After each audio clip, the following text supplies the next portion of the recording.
Lying here, suffering, day after day, slip disc, painful. What am I supposed to learn from this? A devotee, or even any philosophical person, should think, what am I supposed to, what can I learn from this? Specifically, devotee thinks, what is Krishna teaching me? Because devotee comes under Krishna's shelter. Mahatma nastu mang partha daiving prakshimashrita bhajantiranya manaso gyadva bhutade magayam. Devotee is under the shelter of Krishna's internal potency, his spiritual potency, sheltered by Krishna, because he's accepted that Krishna is the Supreme Personality of Godhead. So we understand that whatever happens is Krishna is doing for my benefit. How he interacts with me is for my benefit. What is he teaching me? Well, it's not a difficult thing to understand that we suffer because we cause others to suffer, or we cause suffering. It's bad karma. What in English would be called bad luck is properly understood to be bad karma. It's not just some arbitrary thing that the universe is against me, or just there's no reason whatsoever. There's a reason. We have done wrong, we have caused suffering, maybe many lives ago, maybe in this life I'm getting some, or the reaction may be the compounded reaction of things I did in various lifetimes.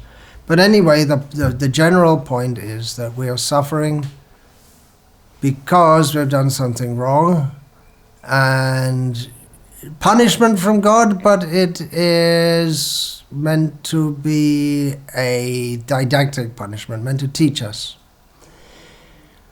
So we may say, or we may think that, if someone's dedicated their life to God, then why should he suffer at all? I mean, if someone's doing very wrong and sinful, then you can understand that they would suffer. But then why is someone who's supposed to be living a good life in the shelter of God, then why would God inflict punishment on those who are trying their best to serve him? And we do have statements in Vedic Shastra, such as from Sri Brahma Samhita, Yastvindra Gopamata Vindra Mahoswakara Bandhana Rupa Pala Bhajana Noti Karmani Nirdahati Kintu Cha Bhakti Bhajam Govindavadi Purusham Tamaham Bhajami. Lord Brahma worships Govinda, stating, the original Supreme Person, Govinda, stating that this Govinda, Krishna, he gives everyone the result of their activities, and thus some living beings are placed in a very high position within the universe, as Indra, for instance, the king of the gods, or as another living being is called Indra, the Indra Gopa, a tiny little insect. So that's an example of good karma. A result of good karma is to be born as Indra, and a result of bad karma is to be born as an insignificant little insect. So Krishna ordains that through the laws of karma. But one who has surrendered to Krishna in devotion and worships him in devotional service, Lord Brahma says, is released from all such karmic reactions. And Krishna himself very directly and clearly says in Bhagavad Gita, what is considered in the Ramanuja Sampradaya, the Charam Shlok. Charam means the last or the ultimate. So it's the ultimate teaching, the last teaching. Sarva dhamman parityajya mamekam sharanam vraja aham tva sarva papebhyo moksha yashami ma shuchaha. Krishna says, he's telling Arjuna that giving up all other concepts of dharma, of what is right and wrong,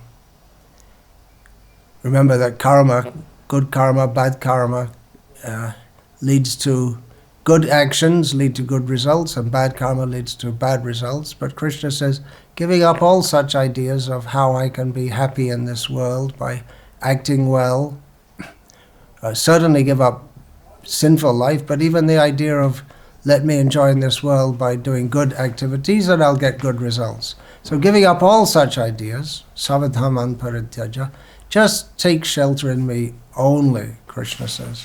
And then Krishna says, if you do that, I will deliver you from all sinful reactions. And he says, do not fear. Krishna is certainly competent to do so. Now he may say, well, if someone has done that, and they're dedicated their life to Krishna, then, just like me, why I'm supposed to be dedicated to Krishna, why am I suffering? Well, I can say in my own case, I'm not a devotee, I'm just a sham of a devotee.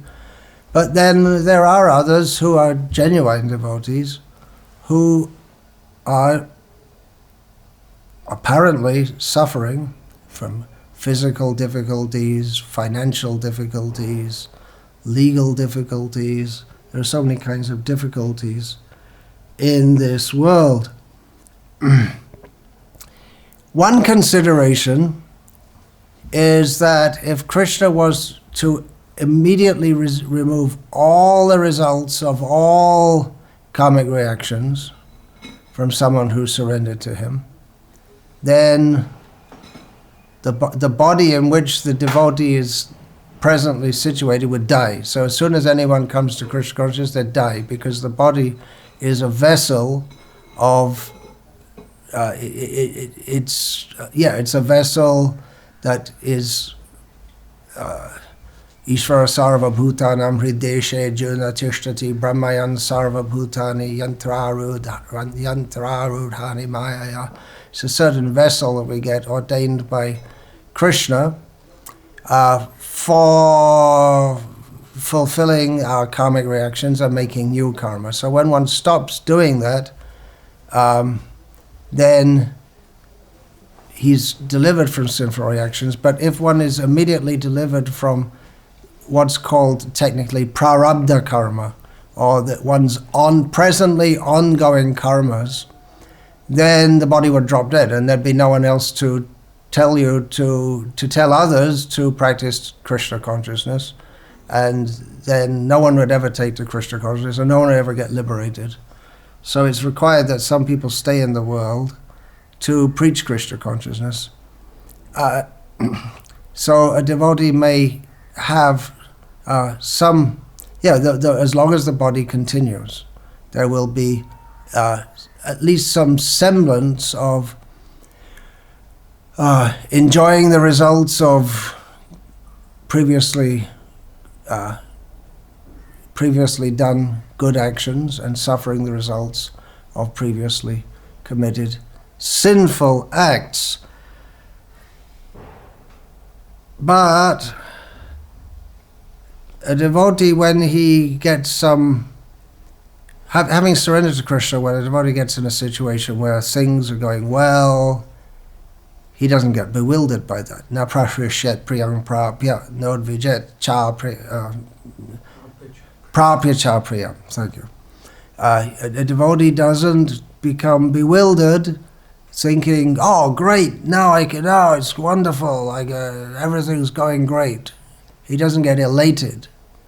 He thinks, "Well, I'm in this situation. Krishna put me in this situation. How can I serve Krishna best in this situation?" And he doesn't become disturbed in a situation which is not very desirable. Just like the situation I'm in now, I wouldn't desire it for anyone, but people will get it. Devotee is supposed to think that, or actually, if one's actually a devotee, he thinks that, well, Krishna put me in this situation. How can I best serve Krishna in this situation? He's aloof from the pleasures and pains of this world. And if someone's in a devotee's in a suffering situation, he thinks, actually, I deserve much worse. I've done so many bad things in so many bad lifetimes So I deserve much worse. And Krishna's just giving me a little token, a little token of the suffering. I deserve much worse. But Krishna's just giving me a little token. And that's also like a lesson to remind me that in case I get any ideas of enjoying this material world, it's just a lesson to remind me that I shouldn't try to enjoy this material world. And also, a devotee, by remembering Krishna in difficulty, he also sets an example to the world that we shouldn't just worship God for everything that is very good, and then if things go wrong, then we blame God. At school, I remember singing a song where it said, all things bright and beautiful, all creatures great and small, all things wise and wonderful, the good Lord made them all. That's true. But all things bad, ugly, undesirable, He also made them for a purpose. But if we think, God made so many nice things for me to enjoy, if we think that's God's function, but then when bad times come, we'll think, well, maybe God, why have you forsaken me? Why are you doing this to me? And then we lose our faith in God. However, if one remains steadfast in Krishna consciousness through all difficulties, then, as Lord Brahma also says, tattenu kampan susamikshmano bhunjana evatma kritang vipapam vidvagva pubir vidatan namaste jivaita yo mukti pade sadaya bhag. He says that someone who, although suffering in this world, thinks that anyway, I'm just getting what I deserve, but whatever the difficulties, let me go on serving Krishna with mind, body, and words. Such a person becomes eligible to go back to Godhead. He practically has a right to do so because of such an attitude of such complete surrender to Krishna. He doesn't blame God or anyone else. He thinks, well, whatever's coming is my fault, but anyway, let me go on worshipping Krishna, the Supreme Personality of Godhead. So there will be suffering. We may take to Krishna consciousness to get free from suffering. That's the 4 kinds of pious people approach Krishna, as Krishna says in Bhagavad Gita, Chaturvidha bhajante mang jana sukritena arjuna arto jignasu aratarti gyani cha bharatar shaba. Krishna says to Arjuna that 4 kinds of pious people start to worship me. The first he mentions is someone who is distressed, suffering in this material world, and approaches God for relief. Please relieve me from this suffering. Artho jigyasa, one who's has some philosophical interest to understand.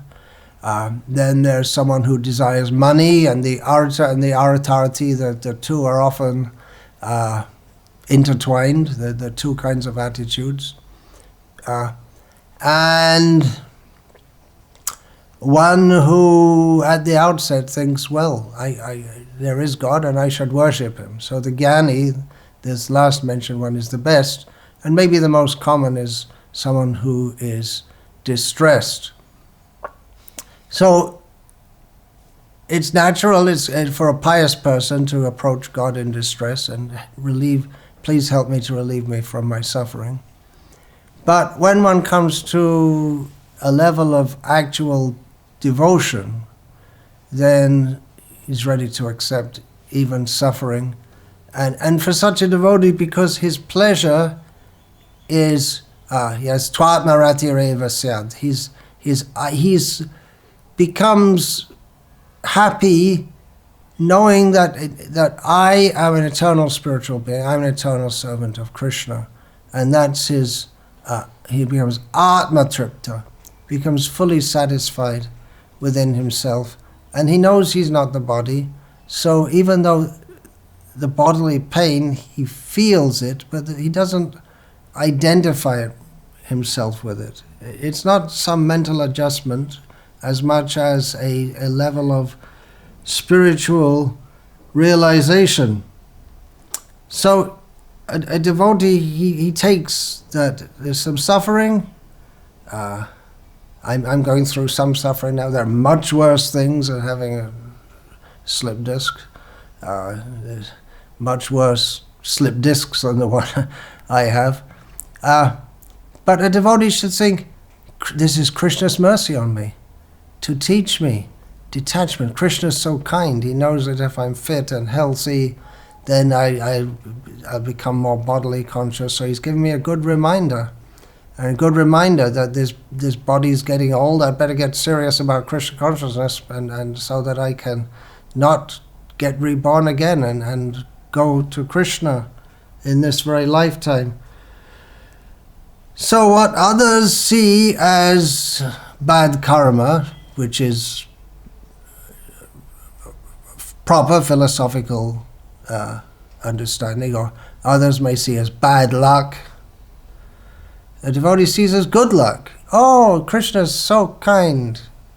Krishna is so kind. He's giving this mercy to me. A devotee, whatever, where sukhe, dukkhe, in happiness and distress, he sees it's all Krishna's mercy in different ways. He sees everything as Krishna's mercy. And in that way, a devotee transcends good karma and bad karma. He just sees whatever Krishna gives, it's Krishna's arrangement to help me to come closer to him. And in this way, he transcends the concepts of enjoying or suffering in this material world and feels happy on a different platform. Happiness is on the platform of the body and the mind. Distress is on the platform of the body and the mind. For one who transcends that, knowing that I'm not this body, I'm not this mind, then he's happy always in serving Krishna. As Srila Bhakti Thakur describes about his own transcendental, blissful Krishna consciousness, Atma Nivedan, Tua Pade Kare, Hoinu Paramashuki, Dukkha Dure Gelo. Dukkha Dure Gelo, Chodikaya Ananda Deki.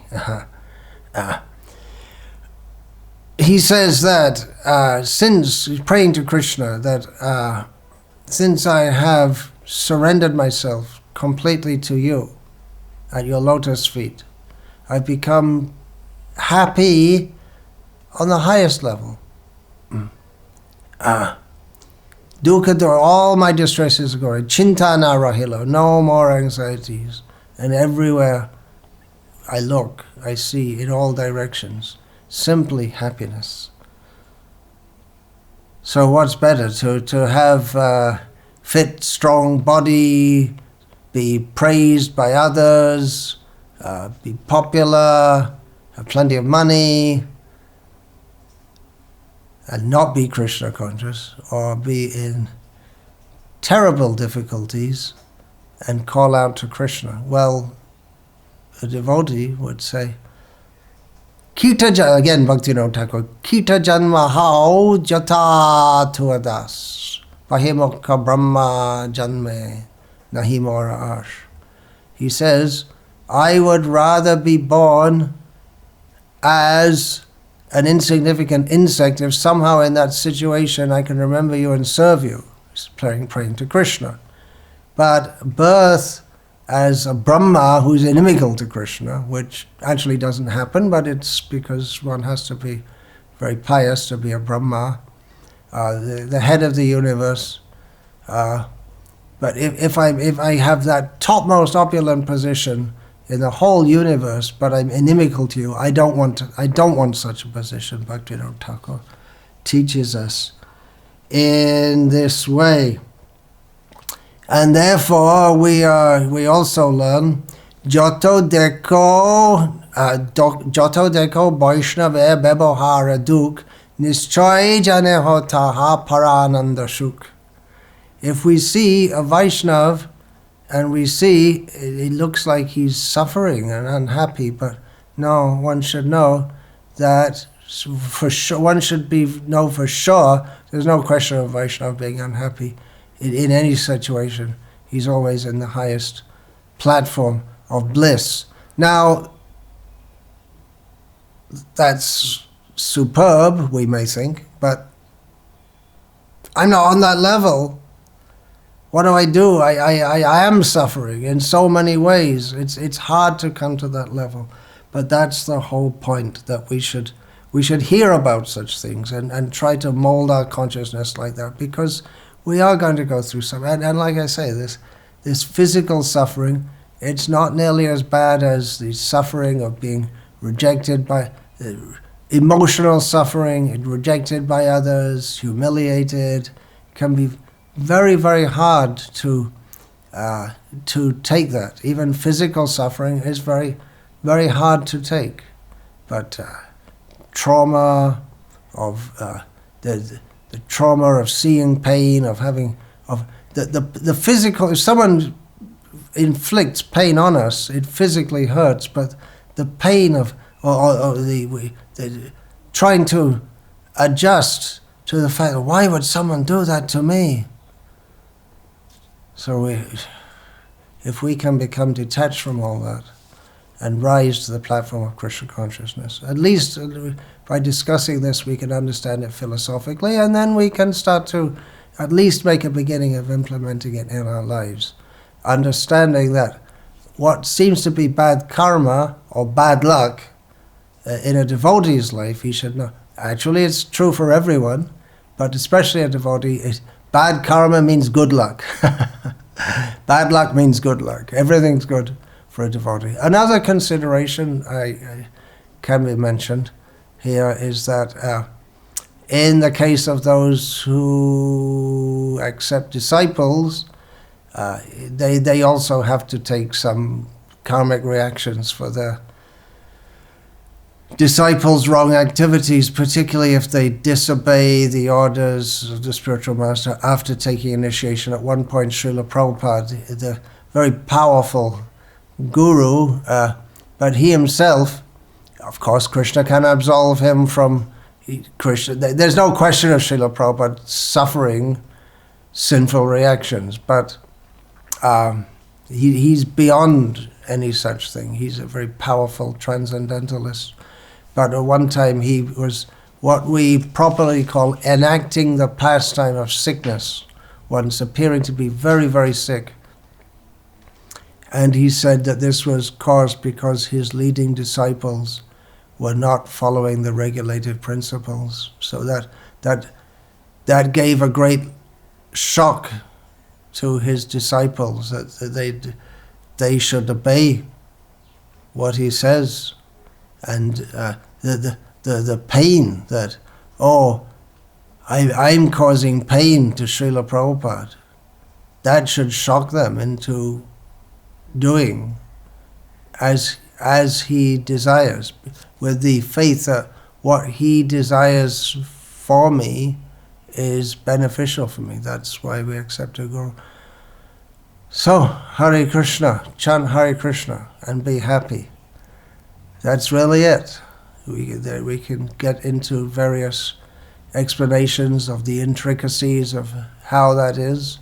And these explanations are also very valuable to help us to make our faith strong, and also to help us to see Krishna in our lives at every step.